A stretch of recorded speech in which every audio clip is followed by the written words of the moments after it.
Hello students, मैं संदीप सिंह राजपूत आप सभी का अपने यूट्यूब चैनल पर हार्दिक स्वागत और अभिनंदन करता हूं। कैसे हैं आप सब? आई होप आप सब मस्त और व्यस्त होंगे और बोर्ड एग्जाम की तैयारी बहुत ही अच्छी तरीके से कर भी रहे होंगे। मैं आप क्लास 10th के लिए मोस्ट इम्पॉर्टेंट बहुविकल्पीय प्रश्न की एक सीरीज को लेकर आया हूँ। इसमें लगभग 300 प्लस प्रश्न आपके मैं कराऊंगा समथिंग 20 से 25 दिन में, और पर डे लगभग 10 से 15 प्रश्न हुआ करेंगे।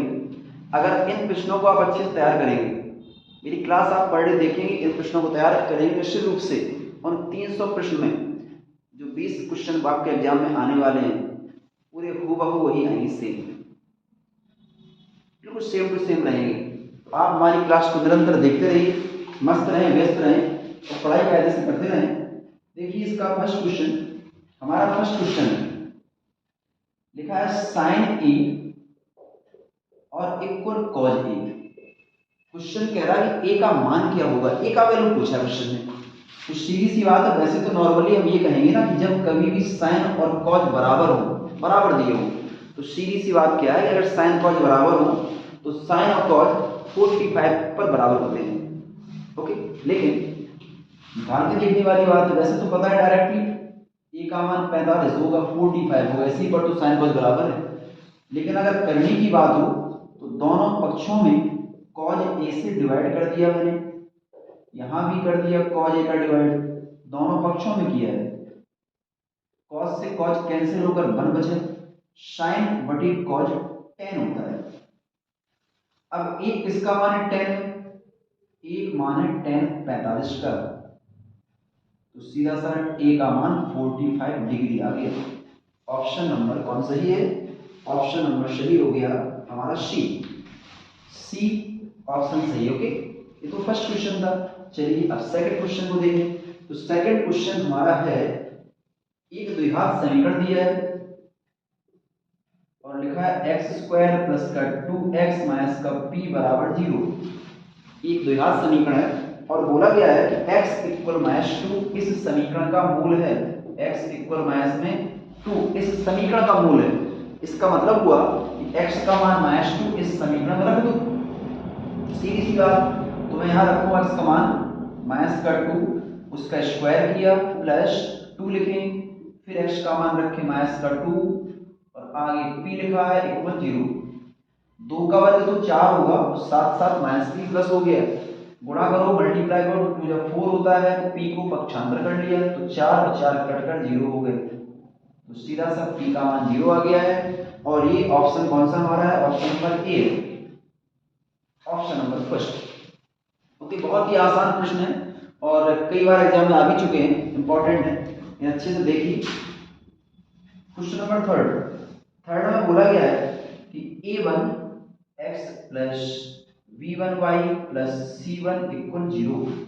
दूसरा दिया है a2 x plus v2 y और प्लस c2 इक्वल 0। ये दो समीकरण दिए हैं, इक्वेशन दिए हुए हैं और एक कंडीशन भी दी है। यहाँ पे कंडीशन क्या है? a1 अपॉन a2 बराबर b1 अपॉन b2 और इक्वल में c1 अपॉन c2। इस कंडीशन को क्या कहेंगे? ऑप्शन है, पहला ऑप्शन दिया रेखाएं समांतर है, रेखाएं समपाती हैं या रेखाएं प्रतिच्छेद करती हैं। तो देखिए इसमें भी 3 कंडीशन होती हैं। फर्स्ट क्या है? a1 upon a2 equal not v1 upon v2। दूसरा होता है a1 upon a2 equal v1 upon v2 equal not c1 upon c2। और तीसरा ये स्वयं पूछा गया वो किसी कंडीशन है। तो देखिए अगर कंडीशन पहली पूछी होती तो हमारा जवाब होता रेखाएं एक दूसरे को प्रतिच्छेद करती हैं, ठीक है, मतलब इनका अद्वितीय हल है। और अगर कंडीशन सेकंड होती तो हमारा जवाब होता रेखाएं समांतर, मतलब इनका कोई हल नहीं है। लेकिन कंडीशन तो ये वाली है ना, इस कंडीशन में हमारा जवाब क्या होगा? रेखाएं समपाती, मतलब रेखाएं दोनों एक ही हैं, एक के ऊपर एक है, रेखाएं समपाती हैं, मतलब इनका अनेक हल है। तो इस प्रश्न का जो ऑप्शन होगा वो ऑप्शन नंबर है बी। इस प्रश्न का ऑप्शन नंबर बी है। इनमें से कोई भी क्वेश्चन पूछ सकता है बोर्ड एग्जाम, कोई भी क्वेश्चन, ठीक है ना। क्वेश्चन नंबर 4 देखें। क्वेश्चन नंबर 4, तो चौथा प्रश्न हमारा है, कहा गया त्रिभुज एबीसी एक समद्विबाहु त्रिभुज है। इसका नाम है ए वी और सी। समद्विबाहु का मतलब होता है कि ए बी भुजा और ए सी इसमें दिया हुआ है। समद्विबाहु मतलब क्या है कि दो भुजा कोई बराबर हो। यहाँ पर दे भी दी कौन भुजा बराबर है, ए बी और ए सी बराबर है। तो निम्न में से कौन सी कंडीशन सही होगी? कोणों के बारे में बात, ऑप्शन को देखकर कोणों के बारे में बात समझ में आ रही है। तो कोणों से क्या मालूम चलता है कि बराबर भुजाओं की सामने वाले कोण बराबर होते हैं। जैसे भुजा बराबर है तो ए बी के सामने सी और ए सी के सामने बी, बराबर भुजाओं के सामने वाले कोण बराबर होते हैं। तो मतलब ए बी के सामने सी है और ए सी के सामने क्या है, वी है। तो ऑप्शन में होगा कोण सी बराबर कोण वी। इसका ऑप्शन नंबर कौन सा हुआ? ऑप्शन नंबर है सी। Okay, question number 5। तो 5 क्वेश्चन क्या है? 5 क्वेश्चन में ये कंडीशन याद रखें, लिखा है बहुलक इक्वल, फॉर्मूला होता है ये माध्यम और माध्य। इन नंबर से याद रखो, इसमें दो अक्षर है, आधे अक्षर को छोड़ दो तो 2 का मल्टीप्लाई, माध्यम में अक्षर है 3 तो 3 का मल्टीप्लाई, बस याद हो गया, कोई कठिनाई नहीं है। 4 3 2 कितना आसान सा रहा। ये बेटा कभी कभी तो डायरेक्ट फॉर्मूला ही पूछ देते हैं, इनमें संबंध क्या है तो संबंध याद रख लो। बहुलक को z से करते हैं प्रदर्शित और माध्यक को m से करते हैं, समांतर माध्य को x में बार डाल करते हैं, ऐसा भी लिखा हो सकता है। ठीक है, अब क्वेश्चन नंबर 6 की बात करें। 6 नंबर में बोला गया है कि हमारे पास बहुलक का मान दिया है, माध्य का मान दिया है, माध्य पूछा गया है, इसी का तो प्रयोग करेंगे। लिख दो z बराबर 3m माइनस का 2x। तो बेटा z का मान दे दिया, बहुलक का मान दे दिया, कितना है 28 इक्वल 3 इंटू m मान माध्यम का भी मान दे दिया, सॉरी माध्यम पूछा गया तो माध्यम को मैंने m ही लिख दिया, 2 इंटू माध्य का मान दिया है 24.1। कोई भी दो हो सकते हैं और तीसरा पूछ सकता है, कोई भी दो हो सकते हैं। यहाँ फिलहाल माध्यम पूछा गया है। देखो 28 तो ऐसे ही इनका मल्टीप्लाई कर लो, साथ में कर दो पक्षांतर, 2 बन जा 2, 2 4 जा 8 और 2 2 जा 4।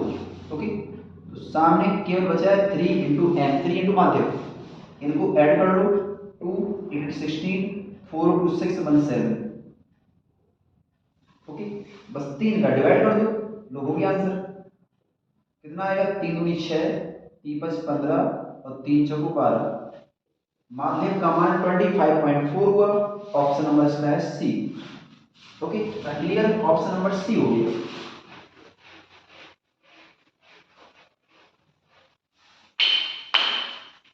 ऑप्शन नंबर सी हो गया। अब ऑप्शन क्वेश्चन 7 की बात कर रहे हैं। 7 नंबर क्वेश्चन, 7 में दिया है बिंदु 5,9।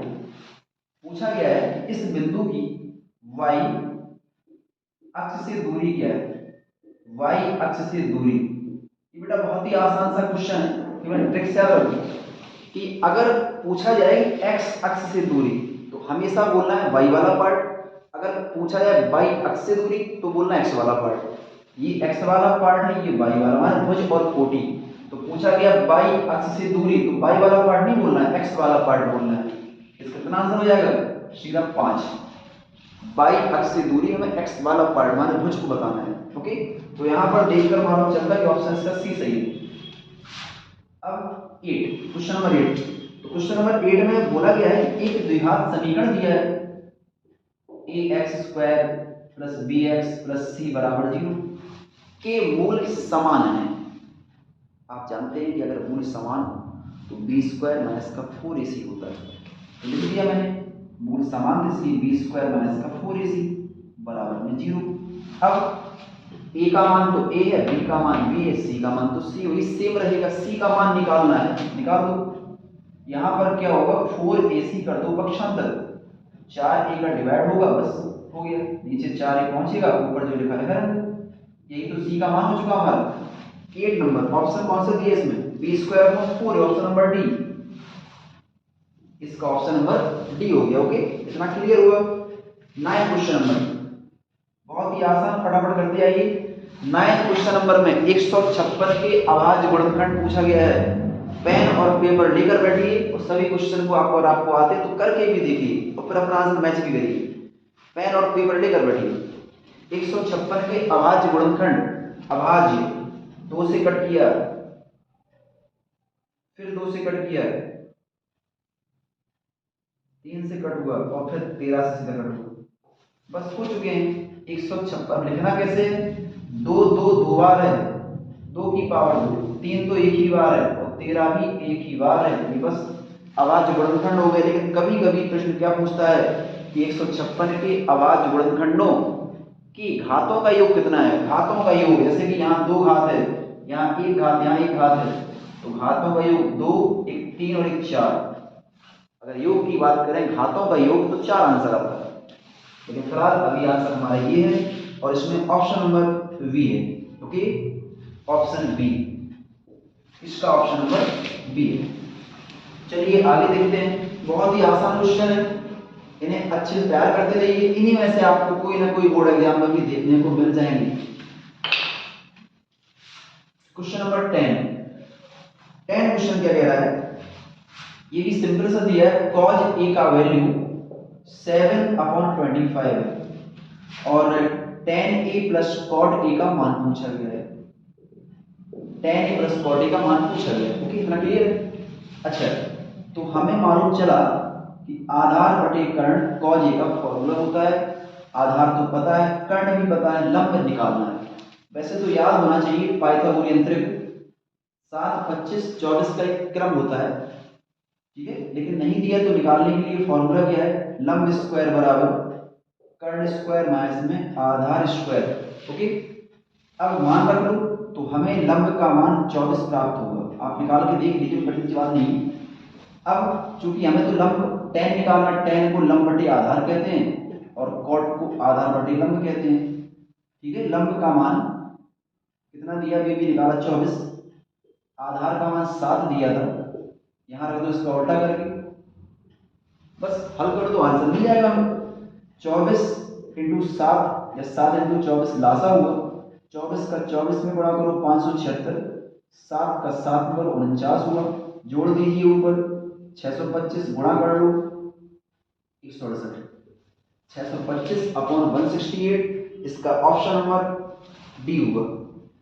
ओके, आप भी सॉल्व करते रहिए और हमसे पहले भी सॉल्व करके दिखाइए, आप कर सकते हैं, ये बड़ी बात नहीं है। 11 क्वेश्चन नंबर, क्वेश्चन 11 क्वेश्चन कह रहा है कि एक समीकरण दिया है, तो वो समीकरण क्या लिखते हैं? 5x² माइनस का 3x और प्लस का 2 बराबर में 0। केवल बोला गया मूलों का योग कितना है? मूलों का योग, योग का सीधा फॉर्मूला होता है माइनस का b upon a।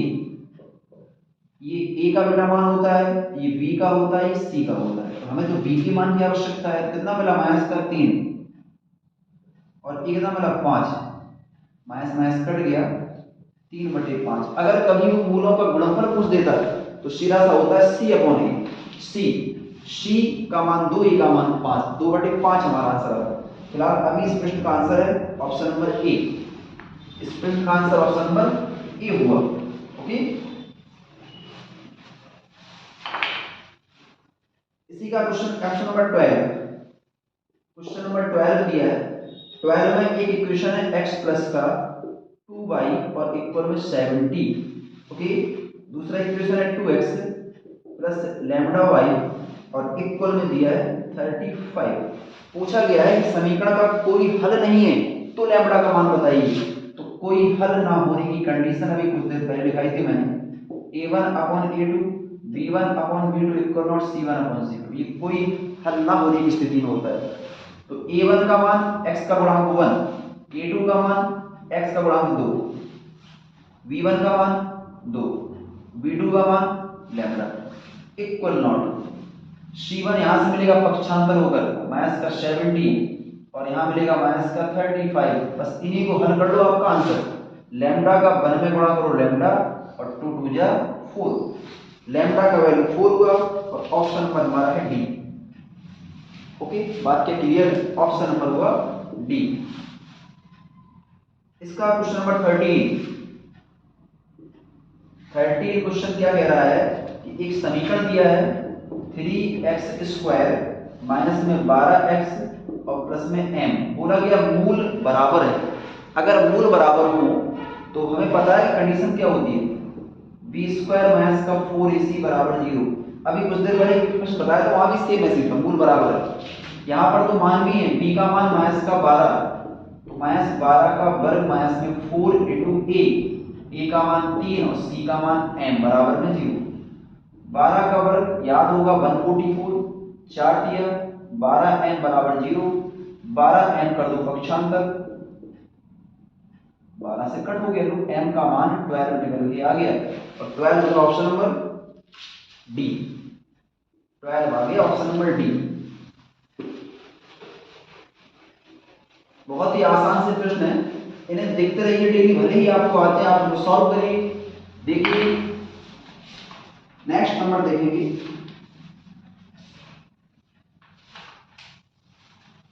Option number 14। Question number 14 देखें। 14 में कह रहे हैं कि 4x² माइनस में 12x प्लस के 9 बराबर 0 के मूल होंगे। अब जैसे मूल होंगे, इससे दो बातें समझ में आ रही हैं, x का मान भी पूछ सकता है या फिर मूलों की प्रकृति के बारे में पूछा गया है। तो ऑप्शन को देखकर क्लियर हो जाएगा। तो ऑप्शन में मूलों की प्रकृति के बारे में कहा गया है, और मूलों की प्रकृति के लिए ABC का मान तो आपको मालूम ही चल गया क्या होंगे। मूलों की प्रकृति के लिए डी निकालना होता है, डी बराबर b² माइनस का 4ac होता है। कितना है b का मान माइनस का 12, 4 इंटू a का मान 4 और c का मान 9। 12 का वर्ग 144, गुणा कर लो 4 चौको 16 और 69 या 144। मूल कैसे होंगे? समान होंगे। ऑप्शन इसमें कौन सा दिया है? मूल समान, वास्तविक और समान, option number C. Option number इसका सी होगा। 15 लास्ट ऑप्शन देख लो, आज का लास्ट ऑप्शन। दो बिंदु दिए 2,3 और 4,1, इनके बीच की दूरी पूछी गई।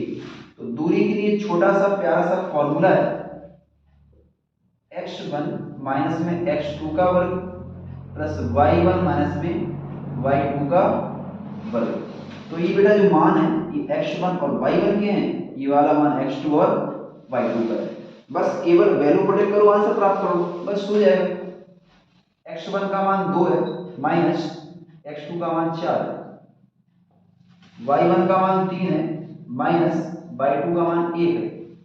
2 में से 4 गया तो माइनस का 2 बचे, और 3 में से 1 गया तो भी 2 बचे प्लस का। ठीक है, माइनस 2 का वर्ग प्लस होता है 4 हो गया, और 2 का वर्ग भी प्लस हो गया 4, 4 4 मिलकर 8 हो गए। 8 को हम 2√2 इकाई लिख सकते हैं। ओके, 2√2 इकाई। आज हमने कुल 5 50 क्वेश्चन करवाए हैं, इनको अच्छे से आप रिवीजन करिए। नेक्स्ट क्लास में फिर से 50 क्वेश्चन आएंगे। आज के लिए इतना ही है, मस्त रहिए, व्यस्त रहिए। ओके।